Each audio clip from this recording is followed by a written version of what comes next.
Dear students, in this video I will discuss with you about the concept of relative velocity। तो बच्चों, जब भी आपने कभी बस में या ट्रेन में ट्रैवल किया होगा या गाड़ी में ट्रैवल किया होगा तो वहाँ पे आपने देखा होगा कि जिस बस या ट्रेन में या गाड़ी में आप बैठे होते हो, जब कोई दूसरी ट्रेन या बस या गाड़ी आपकी वाली गाड़ी को ओवरटेक करती है, अगर दोनों बच्चों सेम डायरेक्शन में मूव कर रहे हैं, जिस डायरेक्शन में आप मूव कर रहे हो और जिस बस या ट्रेन ने आपको ओवरटेक किया है, तो बच्चों जो आपको ऐसा लगेगा कि जिस ट्रेन ने आपको ओवरटेक किया है उसकी जो स्पीड है वो आपको स्लो लगेगी, और उसी ट्रेन की या बस की स्पीड जो पर्सन उसको बाहर ग्राउंड से देखेगा उसको वो ट्रेन की स्पीड ज़्यादा लगेगी। ओके। और बच्चों, दोनों केसेस में अगर जो आपकी ट्रेन है, जहाँ सपोज कीजिएगा आप ट्रेन में बैठे हो, ओके, सो अगर आप ट्रेन में बैठे हो और दोनों ट्रेन की वेलोसिटी सेम है with respect to ground, okay, तो बच्चों उसमें आपको ऐसा लगेगा कि दोनों में से कोई भी ट्रेन जो है मूव नहीं कर रही। ये ऑब्जर्वेशंस आपने अपने डेली लाइफ में नोट किए होंगे। और बच्चों, ऐसी ऑब्जर्वेशन को अंडरस्टैंड करने के लिए आज हम कंसेप्ट इंट्रोड्यूस करेंगे about the relative velocity. Okay. अब बच्चों कंसीडर कीजिए कि we have two objects A and B moving with uniform average velocity V A and V B. Suppose कीजिए कि जो ऑब्जेक्ट ए है उसकी जो एवरेज वेलोसिटी है वो वी ए है, और जो ऑब्जेक्ट बी है उसकी एवरेज वेलोसिटी वी वी है, और दोनों जो हैं यूनिफॉर्म एवरेज वेलोसिटी से मूव कर रहे हैं इन वन डायमेंशन। मान लेते हैं कि जो वो है दैट इज़ एक्स एक्सिस। अब बच्चों मान लीजिए कि X A zero and X B zero जो है वो ऑब्जेक्ट ए और बी की पोजीशन है जब आपका time T equal to zero है। और सपोज कीजिए कि जब आपका time T equal to T हो जाता है तो बच्चों जो उनकी पोजीशन हो जाती है ऑब्जेक्ट ए और बी की, वो उनकी पोजीशन हो जाती है X A T and X B T. और बच्चों वो जो रिलेशन है वो इस क्वेश्चन से दिया जाएगा, that is position of object A at time T is equal to position of the object A at time T equal to zero plus velocity average velocity with which object A is moving into time. Similarly for object B you will get xb at time t। अब बच्चों जो फिर आपका जो displacement होगा object A का from object B that will be given by X B A T that is equal to X B T minus X A T. और बच्चों जब हम दोनों की वैल्यूज पुट करेंगे तो हमारे पास एक जो एक्सप्रेशन आएगा that will be X B zero minus X A zero plus B B minus B A into T, जहाँ पे हमने जो है एक्स वाली टर्म्स और वेलोसिटी वाली टर्म्स को सेपरेट किया है। ओके। अब बच्चों ये जो आपकी इक्वेशन है, इक्वेशन जो ये वाली इक्वेशन है आपकी जो मैंने अभी बोली है दिस इक्वेशन, अब बच्चों ये इक्वेशन आपको ये बताती है, it tells us that as seen from object A the object B has a velocity V V minus B A. मतलब जब आप ऑब्जेक्ट ए से देखोगे तो उसको लगेगा कि जो ऑब्जेक्ट बी है उसकी वेलोसिटी है बी बी माइनस बी ए।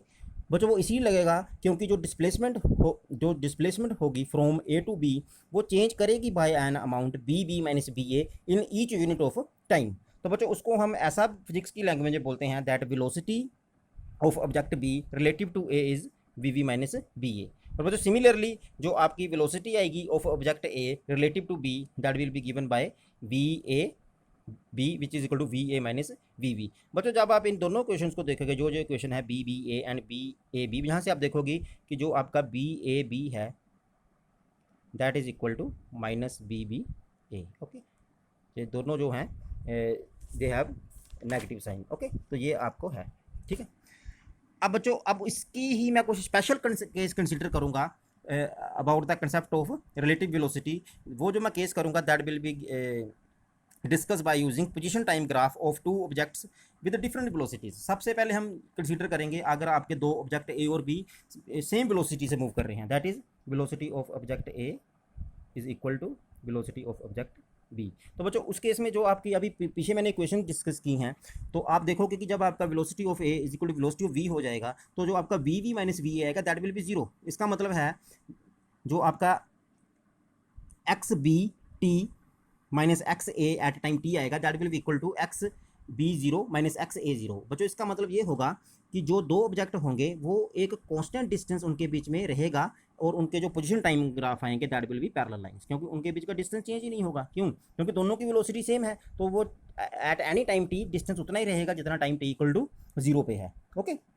तो इस केस में जो आपकी रिलेटिव वेलोसिटी आएगी दैट विल बी जीरो, क्योंकि आपका B A equal to B B है, तो V V minus V A या V A minus B B आएगा जीरो। तो in this case your relative velocity of A with respect to B और B with respect to A that will be zero.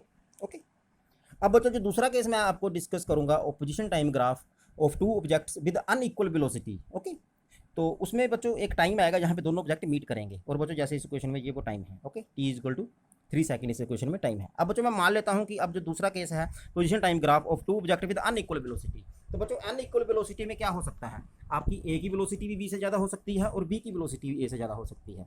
तो पहले मैं consider करूँगा let velocity of A is greater than B. Okay, जो आपका object A है उसकी जो वेलोसिटी है वो ऑब्जेक्ट बी से ग्रेटर है। अगर ऐसा होगा तो बी बी माइनस बी ए का आएगा, वो नेगेटिव आएगा, क्योंकि आपके अगर ए की वेलोसिटी ज़्यादा है तो जब आप बी बी माइनस बी ए करोगे दैट विल बी नेगेटिव, वो क्या आएगा, नेगेटिव। ओके, अब बच्चों उसको जो है ग्राफ से हम यहाँ दिखा रहे हैं, इसमें आपका जो है आप अगर आप इस पोजीशन टाइम ग्राफ को देख पा रहे हो, ठीक है, तो उसमें जो हमारा फॉर एग्जांपल सपोज कीजिए कि जो वी ए है वो 20 मीटर पर सेकंड है। ओके, और उसका जो X A at time T equal to zero है वो 10 सेकंड है। ओके, मान लीजिए ऑब्जेक्ट ए के लिए है ब्लू लाइन, और मान लीजिए कि जो इसकी वेलोसिटी है वो 20 मीटर पर सेकंड है, और इसका at time T equal to zero जो आपका डिस्टेंस पोजीशन है वो रीजन से 10 है, दैट इज 10 मीटर है। ओके, अब बच्चों मान लीजिए कि जो आपका ऑब्जेक्ट बी है वो 10 मीटर पर सेकंड से मूव कर रहा है, और उसकी जो पोजीशन है वो 40 है, दैट इज 40 मीटर। ओके, तो बच्चों एक ऐसा टाइम आएगा जब जो आपका ऑब्जेक्ट ए है वो बी को ओवरटेक कर जाएगा, क्योंकि वो पहले 10 पे था वो 40 पे था, पर ए की वेलोसिटी बी से ज़्यादा है,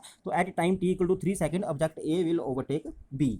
और बच्चों फिर जो आपका आएगा that object A overtakes B at this time, बच्चों इस केस में जो आपका बी ए आएगा दैट विल बी 10 मीटर पर सेकंड माइनस 20 मीटर पर second, that will be equal to minus 10 meter पर सेकंड। ओके, तो इस केस का मतलब क्या हुआ कि जो आपकी वेलोसिटी आएगी, velocity of A relative to B that will be negative. Okay, वो नेगेटिव इसलिए आएगी क्योंकि बच्चों जो ए है वो फॉरवर्ड डायरेक्शन में मूव करेगा, और उसको बी का ऐसा लगेगा कि वो रिवर्स डायरेक्शन में मूव कर रहा है। ये चीज़ें बच्चों आपने अपनी डेली लाइफ में भी नोट की होगी, जब आप अगर किसी ऑब्जेक्ट को ओवरटेक करते हो तो आपको जो जिस ऑब्जेक्ट को ओवरटेक करते हो वो आपको ऐसा लगता है कि वो बैकवर्ड डायरेक्शन में मूव कर रहा है, तभी यहाँ पे जो है वेलोसिटी के साथ नेगेटिव साइन आया है। ओके, अब बच्चों जो थर्ड केस है उस केस में मैं डिस्कस करूंगा। सपोज कीजिए कि आपका जो बी ए और बी बी है दोनों के ऑपोजिट साइन है, मतलब अगर बी ए इस डायरेक्शन में मूव कर रहा है, बी ए अगर इस डायरेक्शन में मूव कर रहा है तो बी बी इस डायरेक्शन में मूव करेगा। ओके, दोनों के जो है they are of opposite sign. Okay, तो बच्चों जो ऑब्जेक्ट ए है सिमिलरली हम पिछले केस ही डिस्कस करेंगे, उसी को हमने बस एक एजम्पशन एक्स्ट्रा ली है कि जो अब है दोनों ऑपोजिट डायरेक्शन में मूव कर रहे हैं। अब बच्चों जो आपका ऑब्जेक्ट ए होगा उसकी वेलोसिटी हम वही मानेंगे 20 मीटर पर सेकंड। ओके, उसका जो एक्स ए जीरो है दैट इज 10 मीटर, और जो ऑब्जेक्ट बी है उसको हम मानेंगे कि it is moving with negative velocity, क्योंकि इस केस में उसकी हमने माना है कि वो दोनों ऑपोजिट डायरेक्शन में मूव कर रहे हैं। अगर बी ए की वेलोसिटी पॉजिटिव है तो ड्यू टू ऑपोजिट डायरेक्शन जो बी बी की वेलोसिटी है कि दैट विल बी नेगेटिव, तभी बच्चों उसका जो स्लोप है वो ऐसा करके आया है, क्योंकि हमने वेलोसिटी टाइम ग्राफ को डिस्कस किया है, नेगेटिव वेलोसिटी का स्लोप ऐसा आता है जैसे ये वाली लाइन है।